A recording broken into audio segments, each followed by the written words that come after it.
चले आए आपको बताते हैं आईसीसी के कुछ ऐसे रूल्स जिनसे गली मोहल्लों की आधी लड़ाइयां खत्म हो जाएंगी। यानी कि जब दोस्त दोस्त मैच खेल रहे होते हैं तो सबसे लड़ाइयां इन्हीं रूल्स के ऊपर होती हैं। सबसे पहले रूल की बात करते हैं कि अगर आप हिट लगाते हो और गेंद को बाउंड्री के बाहर भेज देते हो लेकिन साथ ही आपका जो बैट है विकेटों को टच हो जाता है तो कंफ्यूजन ये है कि अब आपका छक्का माना जाए या फिर आपको आउट माना जाए। तो यही लड़ाइयां होती हैं। तो यहां पर आईसीसी के रूल्स ये कहते हैं कि अगर गेंद बाउंड्री लाइन क्रॉस कर गई है तो फिर आपको छक्का देना पड़ेगा, फिर वो नॉट आउट ही रहेगा, फिर चाहे उसके बाद आप विकेटों के ऊपर गिर जाए या जो मर्जी हो जाए। लेकिन अगर आपने गेंद को बाहर फेंक दिया है तो आप आउट नहीं है, आपको 6 स्कोर ही मिलेंगे। लेकिन अगर गेंद बाउंड्री क्रॉस नहीं करती है और ग्राउंड के अंदर ही रहती है यानी कि छक्का नहीं होता है तो फिर आप आउट कंसीडर किए जाओगे। नंबर 2 पर बात करते हैं ऑब्स्ट्रक्टिंग द फील्ड। यानी कि आप रन लेने के लिए जा रहे हो लेकिन जैसे ही देखते हो कि थ्रो आ रही है तो आप अपनी डायरेक्शन चेंज करते हो और थ्रो के सामने आ जाते हो और एक्टिंग करते हो कि भैया मैं तो बस जा रहा था और पीछे से गेंद लग गई, मेरा कोई कसूर नहीं।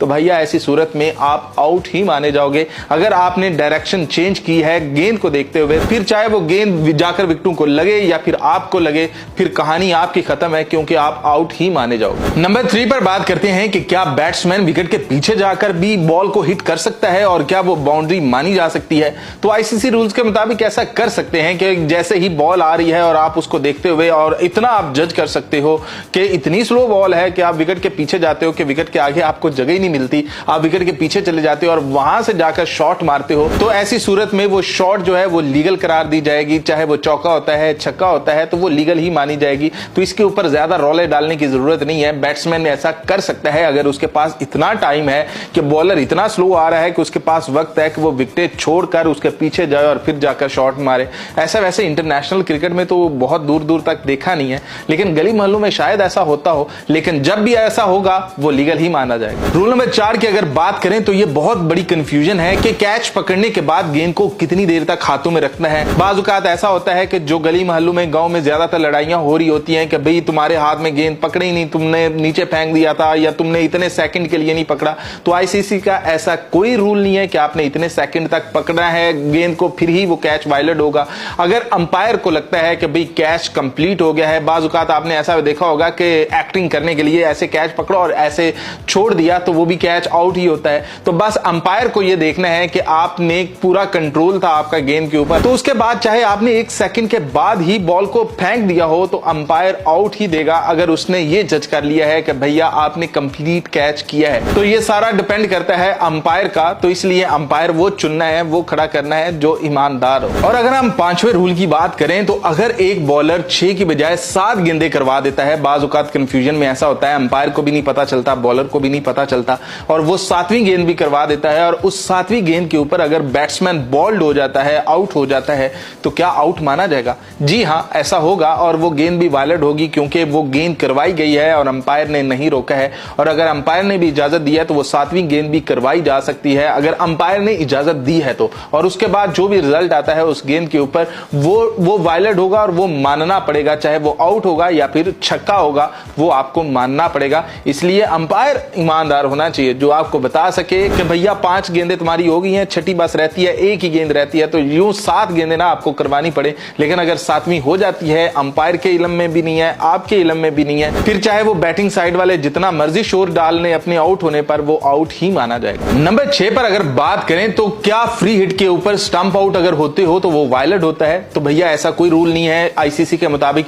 फ्री हिट के ऊपर सिर्फ आप रन आउट ही हो सकते हो और वही वायलेट होता है। उसके अलावा चाहे आप कैच पकड़ लो, चाहे आप स्टंप आउट कर लो, जो मर्जी कर लो, वो नहीं माना जाएगा, वो नॉट आउट ही रहेगा और अंपायर उसे नॉट आउट देने का ही हक रखता है। तो फ्री हिट के ऊपर आपके पास सिर्फ एक ही ऑप्शन बचती है और वो है रन आउट करने की। अगर नंबर 7 पर जो रूल है उसकी बात करें, ऐसा होता है कि बैट्समैन शॉट लगाता है या वो अंपायर को लग के, अगर एक फील्डर को लगकर दूसरा फील्डर जो है वो उसे कैच कर लेता है, अंपायर के कंधे पर लग जाती है बॉल और बॉलर कैच कर लेता है, तो ऐसी सूरत में भी आउट ही माना जाएगा, वो गलत नहीं होगा। अगर वो कैच पकड़ लिया गया है जमीन पर गिरने से पहले तो भैया आप आउट हो, आपको क्रीज छोड़कर जाना पड़ेगा। अगर रूल नंबर 8 की बात करें तो क्या क्रिकेट के अंदर ग्लव्स पहनकर बैटिंग करना जरूरी है? यानी कि हार्ड बॉल की अगर बात करें तो क्या उसके ऊपर आपको ग्लव्स पहनने? अगर इंटरनेशनली भी ऐसा करना चाहे, आपने ऐसे तो बैट्समैन बहुत सारे देखे होंगे जो बगैर हेलमेट के आ जाते हैं, लेकिन आईसीसी का जो नया रूल आया है वो भी जरूरी करार दे दिया गया है कि भैया आपको हेलमेट पहनना ही पड़ेगा। जो मर्जी फास्ट बॉलर होगा उसके खिलाफ आप हेलमेट के बगैर नहीं आ सकते। हाँ, स्पिनर के खिलाफ आपको थोड़ी सी इजाजत है, लेकिन उस सूरत में आपके जो कीपर हैं और जो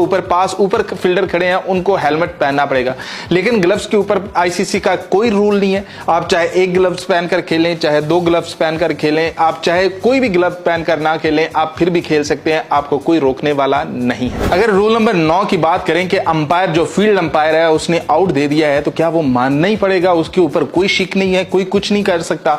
अगर आपके पास DRS की टेक्नोलॉजी अवेलेबल है या फिर रिप्ले करके देख सकते हैं और अंपायर को दिखा सकते हैं कि भैया ये देखो ये ऐसे हुआ था, फिर तो ऐसी सूरत में फैसला बदला जा सकता है। लेकिन अगर अंपायर ने आउट दे दिया है और ऐसी कोई टेक्नोलॉजी आपके पास मौजूद नहीं है, तो फिर अंपायर की माननी पड़ेगी। इसलिए आपको बार बार कह रहे हैं कि जो अंपायर है वो ईमानदार बंदा खड़ा करना है आपने, फिर ही ये गली मोहल्ले और गांव से लड़ाइयां खत्म हो सकती हैं। कि भाई सारे दोस्त मिलकर क्रिकेट खेलने जाते हैं, 2 दिन बाद लड़ाई हो जाती है, बंदे 4 दिन फिर खेलने नहीं जाते, और वजह यही होती है इस तरह के जो कंफ्यूजन होती हैं, या फिर जो इस तरह के आउट होते हैं, या फिर जो अंपायर की तरफ से कोई बेईमानी हो जाती है। तो इसलिए जो सबसे पहले और जो सबसे गोल्डन रूल है ना आपके लिए, अंपायर जो है वो अच्छा शख्स ढूंढना है जो कि फैसला मेरिट पर कर सके और फैसला वही करे, यानी कि जो एक साइड ना ले रहा हो।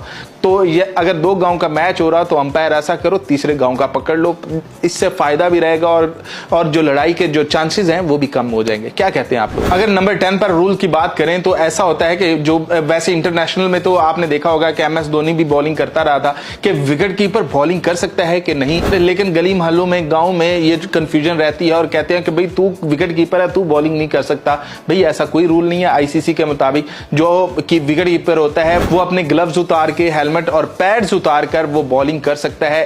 एज ए फील्डर वो बॉलिंग कर सकता है, लेकिन अगर उसने पैड पहने हुए हैं तो फिर वो बॉलिंग नहीं कर सकता है। तो इसलिए बॉलिंग करवाने के लिए उसको जो विकेट कीपर का सारा वो उसने पहना होता है वो सब कुछ उतारना होगा, और एज ए फील्डर उसको ये बॉलिंग करवानी होगी, और उसकी जगह रिप्लेस पे कोई विकेट कीपर खड़ा होना चाहिए। तो क्या कहते हैं ये जो 10 रूल्स हैं, क्या आपकी लड़ाइयां किस रूल के ऊपर हुई हैं? ये सारे ICC के रूल्स हैं, कोई ज़बानी कलामी नहीं है। तो आपकी लड़ाइयां किस रूल पे हुई हैं, आपने झगड़े किस रूल पे किए हैं? तो क्या आप ये अपने दोस्त को दिखा सकते हैं कि ये इस बात पर लड़ा था ना तुम मुझसे, ये देख ये ICC का रूल है, बताएं ऐसा कौन सा रूल था और ये कितने आपके लिए फायदेमंद हो सकते हैं। और अगर मजीद चाहते हैं कि मैं आपके लिए और रूल्स लेकर आऊं जो कि आपकी कंफ्यूजन खत्म कर सकते हैं, या फिर आपका कोई क्वेश्चन हो इस बारे में, तो आप जरूर पूछिएगा, हम आपके लिए हाजिर हैं।